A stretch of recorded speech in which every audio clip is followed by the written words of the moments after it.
Hello there, folks. Hope you're all doing well. I'm here in Washington, D.C., and if you notice a slight increase in the quality of my camera, that's because I'm not using my camera right now. My camera is so badly broken that the lens is basically vibrating back and forth, and it's just not working at all. It's just the picture's completely fuzzy. So I really need to get a new camera soon. But yeah, anyways, I'm just using this one right now. So I just wanted to make a video on this palm. I was just walking through DC, actually going to visit this other street that has 2 needle palms and a cholla on it. I made a video on it in the past, really cool.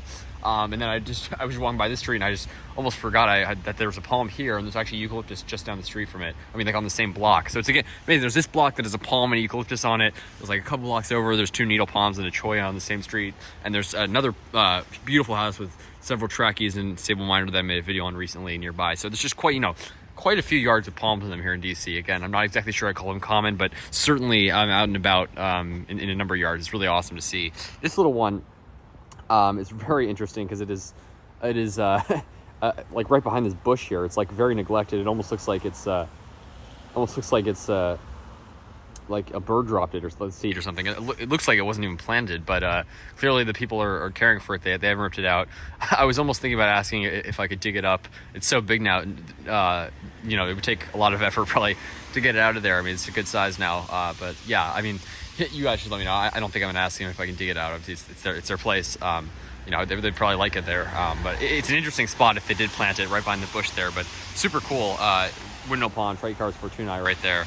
Yeah, you can see this Euchre rostrata here, Euchre filamentosa here, a very common species here in DC, naturalized all over, and you can see the stalk on it. Most people just cut them off, but this one, they didn't. It's like an agave. It sends out this massive stalk every year, and it's just huge. So I'm gonna just go back here really quickly, see if I can show this to you guys.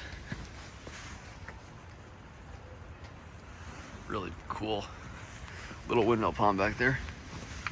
Little tracky. Doing well. Yeah, I mean, they don't require much care here. Obviously, of course, you have the occasional bad freeze every 10 years or so, where, I recommend protecting them. Of course, some make it, some don't. But, for the most part, if you neglect them, at least in the warmer months, and, most winters, they do well here.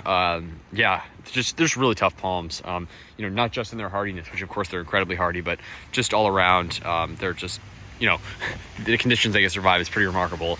I just love trackies. It's amazing. People in the Pacific Northwest always say that, trackies are so common there and they wish that there were more needle palms and sable minor. And here I always wish there were more needle palms and sable minor. I obviously love them, but, seeing a beautiful trachy here, and, we've got quite a few older ones now in the area, which is just awesome, is really a prize because, not only the fact that they're marginal here, but they're just less common than sable minor and needle palm, partially for that reason. So it's awesome. I just love them. Love Trachycarpus fortunei, windmill palm, just an amazing species.